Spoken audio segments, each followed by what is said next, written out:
አማላጅ አይደለም ተጽፎ ይያለ እነሱ እንደመሰላቸው ተጽፎ ይያለ እናንተ ማትሉበት ምክንያት ምንድነው ነው ጥያቄው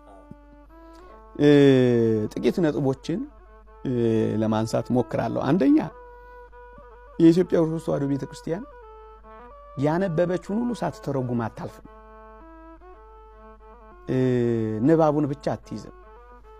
በእያንዳንዱ ነገር መሰረት ላይ ተርጉማ ነው የምትነሳው የመጀመሪያው ነጥብ ይሄ ነው ምን ማለት ነው ይሄንን ስንል ምልጃ ማለት ምን ማለት ነው ምልጃ ማለት በየትኛውም ሰዋሰዋዊ ትርጉም ምልጃ ማለት አንዱ ስለሌላው የሚለምን አንዱ ስለሌላው የሚጸልይ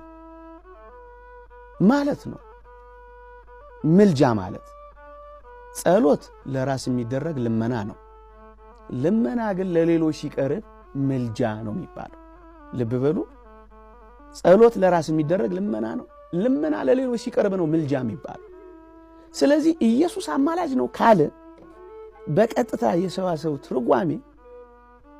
ለሰው የሚለምን ለሰው የሚጸልይ ነው ይያልነው ነው አማላጅ ነው ካለ ቀጥተኛው ቃሉ ይሄንን ነው የሚለው ምልጃ ማለት ይሄ ስለሆነ ታዲያ አማላጅ ማንለው ለምንድነው ከተባለ ወይም አሁን አማላጅ አይደለም የምንለው ለምንድነው ከተባለ ከዚህ የምልጃ ትርጉም ተነስተን ስናየው ጌታችን መድኃኒታችን ኢየሱስ ክርስቶስ በቅዱስ መጽሐፍ ላይ ግልጽ ትምህርት የማሻማ ዕውቀት ስለሰጠን ምንም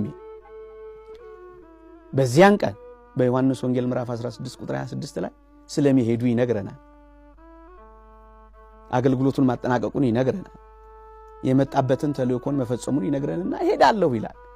ከዛ በኋላ ምን አለ በዚያን ቀን በስሜ ትለምናላችሁ እኔም ስለ እናንተ አብን የምለምን አይደለሁም ነው የሚለው ልብ በሉ ትርጓሜያችን ስለ ሌሎች የሚለምን ነው አማላጅ የሚባለው ካል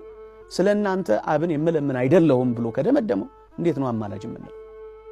ልመናና ጸሎትን ለሌሎች የሚያደርግ ከሆነ አማላጅ የሚባለው ክርስቶስ ከሄደ በኋላ በስሜ ትለምናላችሁ እንጂ እኔማ አብን አልለምንም ይያለ ነው ስለ እናንተ አልለምንም ማለት ስለ ሌሎች ስለ እናንተ አልለምንም ማለት ስለዚህ የመጀመሪያው ትርጉማችን ምልጃ ከሚለው ጽንሰ ሐሳብ ተነስተን ስለኛ በአፊት